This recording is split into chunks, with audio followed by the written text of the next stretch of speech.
How you doing, beautiful people? I'm just taping up an artwork for this video. As you know, watercolor is perfect for painting free-flowing pictures, but it's also perfect for complex artworks as it creates a soft and dreamy effect. And the benefits of that, it's great for capturing light, atmosphere, and mood. And they're the reasons why I use watercolor to paint my detailed pictures. And I think they go hand in hand. So let me show you how to tackle these, because sometimes they can be a bit daunting. But watch along, go through all the steps that I take to complete a picture, and you can see that it's really not as difficult as it may seem. Let's get into it. So what's the first step? Well, the first step is deciding where your light source is coming from, and I'll use my illustration as the example. I'm going to have a light coming in from the left here, and that's going to light up a few of these faces, the roof face, the side of the wall there. That's going to be my main light source, and everything from this brush downwards is going to be quite shadowed. There'll be no sort of direct sunlight on those areas. But what I do have is things like windows, these glass panels here, and also lower down, there's a few down here, and these lantern lights. Well, with those, I want to be blocking those in with masking fluid as the very first step. So if you want something to be white or a light, best to do it at this very first step. As I was talking about before, thinking about how you're gonna have your lighting. Because what you don't want to do is come across with a heavy color, paint over that side of the roof that I was talking about being lit up, and then you realize, oh crap, I've done that. Well, you can't really go back on that. So that's why that is your very first step. Decide exactly what you want to do, plan it out a little bit. Even if you have this sketch on your iPad or some sort of digital format, and then you just do a bit of shading in just to work it out if you can't visualize it. But this one's pretty straightforward. I'm going to get the masking fluid out and put it on a few spots. Alright guys, let's get into it. Alright, so let's get our masking fluid. This one's nearly finished, so it's hard to open. But I usually just pour in a little bit into a small little container. And then don't forget your ball stylus. Great tool for applying it. More control, and you're not going to ruin your brush.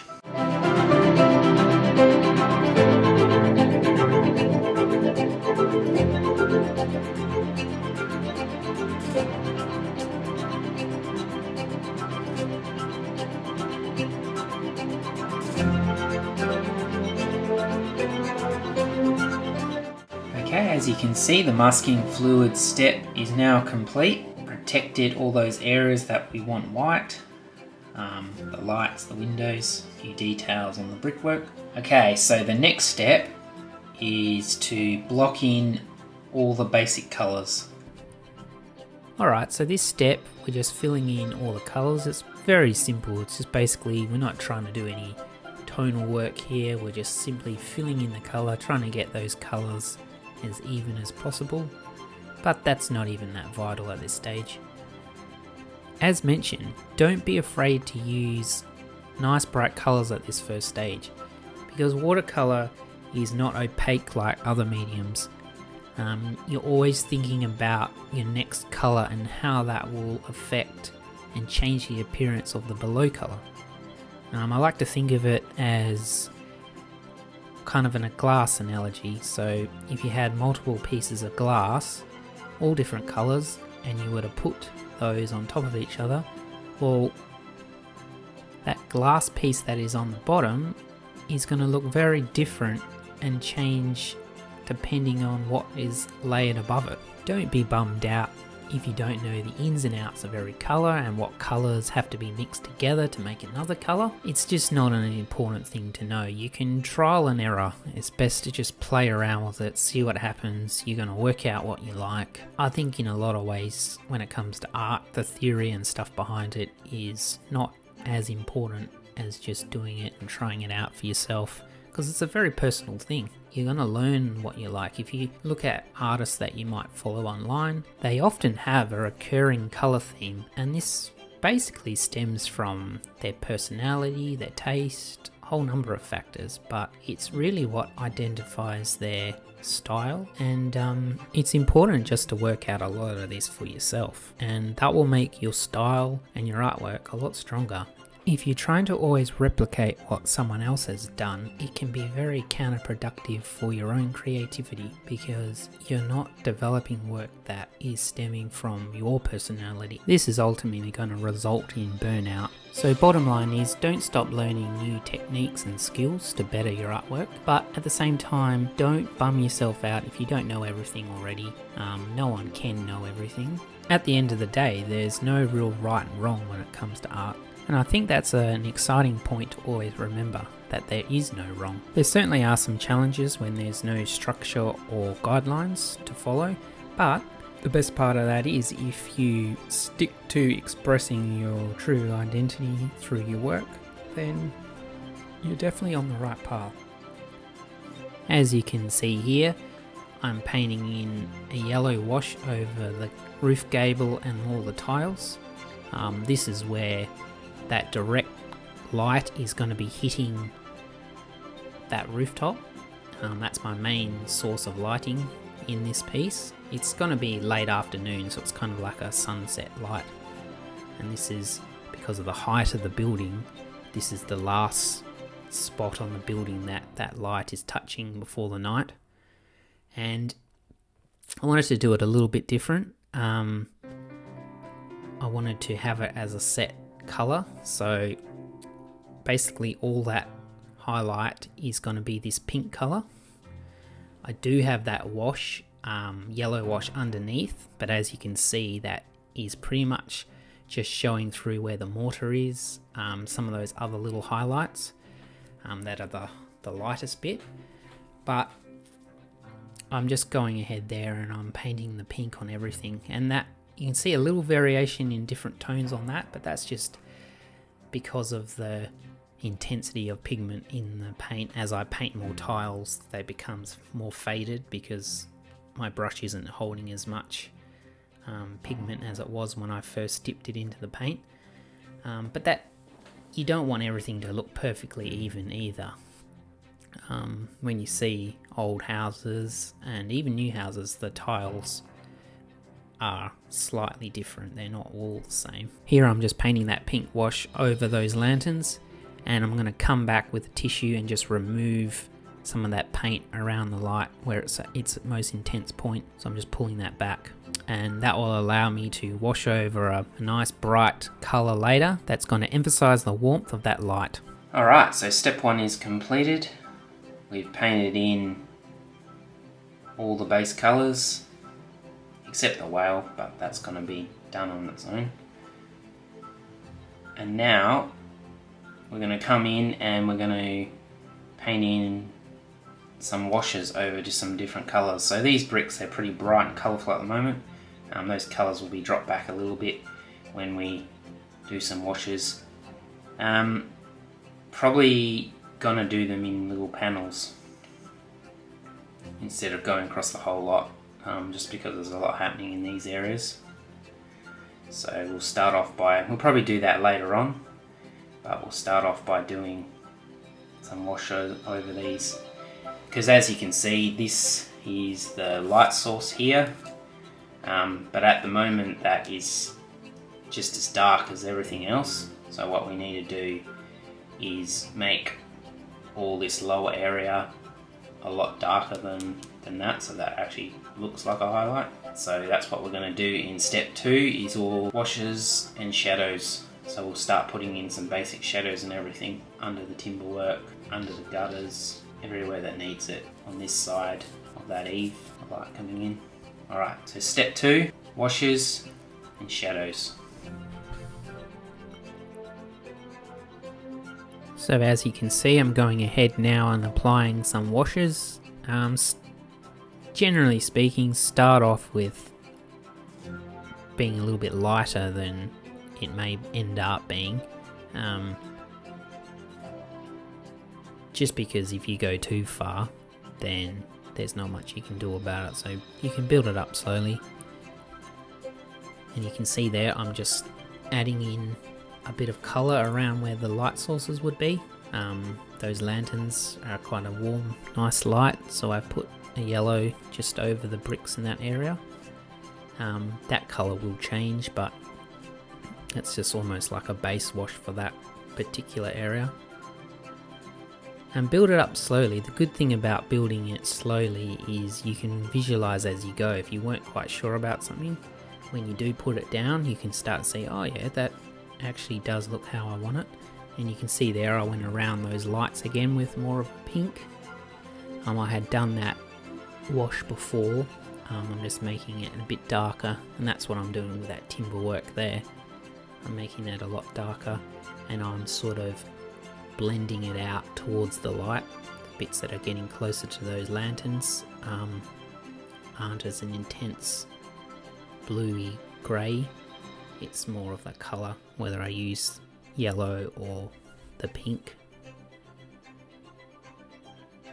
You see there it's quite dark on that bit, but when watercolour dries, it always dries a bit lighter, so it does even out when it's dried. And this is your very first pass with a wash, so you might put another 2-3 on that one spot to get your desired effect. But if you build it slowly, like I said, you're going to see the direction that you're heading. And this is what I mean by slowly building it. I'm coming in with quite a strong pink there, almost looks red. And the more washes you do, there obviously is a limit, but it shows quite even. It's quite even if you just do an even pass. Adds to the effect. See on that lower portion there, I've used that pink as well, and that pink over the blue underneath changes it slightly to more of a purpley colour, which is a nice transition because we're going to come back in later and put more of a deeper blue on that bottom section there, and then you'll have that transition which really emphasises the lighting. So watercolour, like I did mention at the start of the video, it's just perfect for mood and lighting, and you build that by slowly thinking about your layers and slowly building it up. It's not a process that you can rush. Not saying that it takes forever to do this, but you definitely got to think about the steps. And this is literally the most important thing with watercolour, is the steps, because not being opaque, you really can't be out of step, because if you are, when you get to a point in like another medium, you just go, oh well, I wanted a light there, I'll just slap on some lighter colours over the top of those dark ones. Well, you just can't do that, so you've got to be thinking about it. And not to say that you have to start off with doing things this complicated. You can start on a simpler picture where you have one or two elements, but this is just to illustrate the fact that it's actually not that difficult when you break it down into steps. I mean, yes, this has a lot more steps and a lot more things to consider, but once you get a hang of it, it's really no different than a simple picture. It's the same thought pattern. And the more you do it, it becomes second nature. So, as I mentioned here, we're slowly building those tonal values and making areas darker. It really does help you, because the more you do, it helps you see what your next step is going to be. Even if you haven't 100% thought about it, it kind of prompts you in the right direction. Once you see the development, you think, oh yeah, that area needs more of this, and then you can see exactly why. So we're just building up here, and even though that is a light source there, it definitely needs some shadows, which I'm putting in the first base layer for the shadows, and then when we get stuck into all the details, then I'll come in and make that more intense and crisp it up a bit more, just so it's real eye-catching. And here I'm just putting in some, using the original colours that I used on the bricks, and I'm just applying that over the top of the wash. just to emphasize that colour on some of those bricks, and then we're going ahead and putting some shadows under the bricks. They are sticking out. It's not a perfectly smooth face. You could even go one step further and apply some shadows to below those real lined ones that I'm doing there, more uneven, just to emphasize the fact that some bricks might be protruding a little bit further than others. Alright, I'm just started, as you can see, I've started painting in the whale, just applying over that blue wash.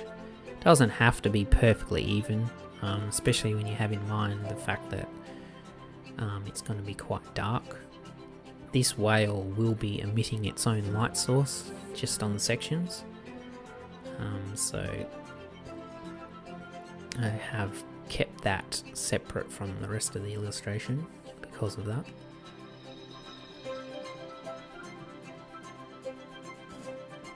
But there you can see I'm starting off putting in some details. The evenness of these lines don't matter because I'm planning on having a lot of other washes go over the top of them, and as soon as you do that, that evens out your brushwork. That's why I'm using a small little brush there,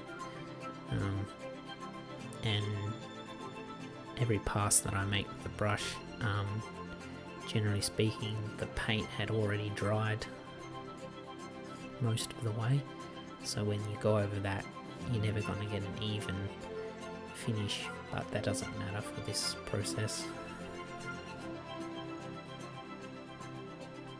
So there you can see that I've got the wash and it's quite blue, and then every time you wash, the pigment becomes slightly diluted, it gets shifted around.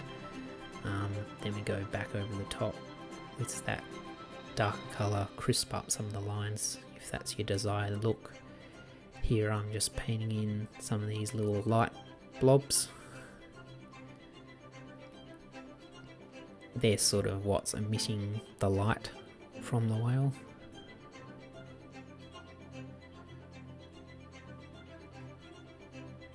Alright, so the final step now is just going to come in and do our details. Things like painting the lights in, the windows, add in some extra little shadow details on this timber work, and come back in and put some crisper, darker shadows all in these roof tiles. But those will be, classify them as details because they're going to be quite intricate in those, similar to this.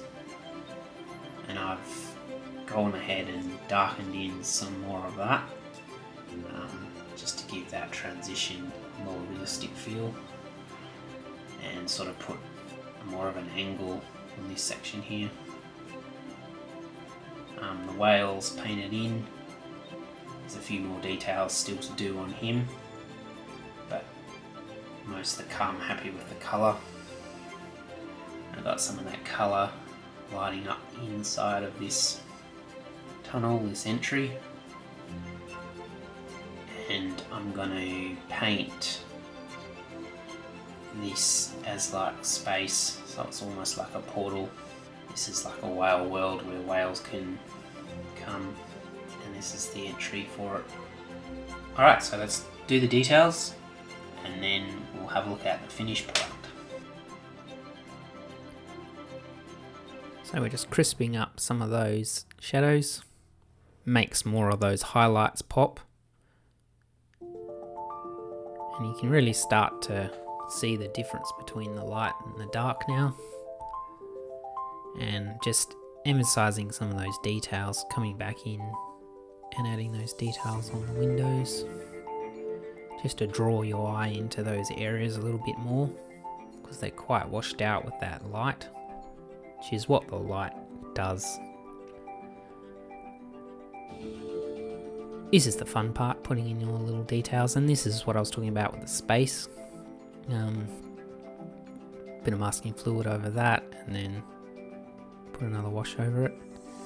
May seem like a waste of time to paint those in then just to go over them again, but it all adds to the depth and feel of it. So keep those type of things in mind. And just using the jelly roll, which is just a white ink, just to do some of those stars, and that's the real fine ones there. I like that better than splattering paint. It's more controlled and get the desired look. Doesn't necessarily take that long either. Alright, this picture is nearly complete, so I hope this has been a valuable visual experience and you've learnt a few new things. Watercolour really has an undescribable quality. I just think it's a perfect medium for detailed illustrations. If you'd like to know any additional information, please drop a comment below and I'll be more than happy to answer it for you. And if you enjoyed this video, do consider subscribing. I look to produce many more videos to come. Thanks very much guys, bye.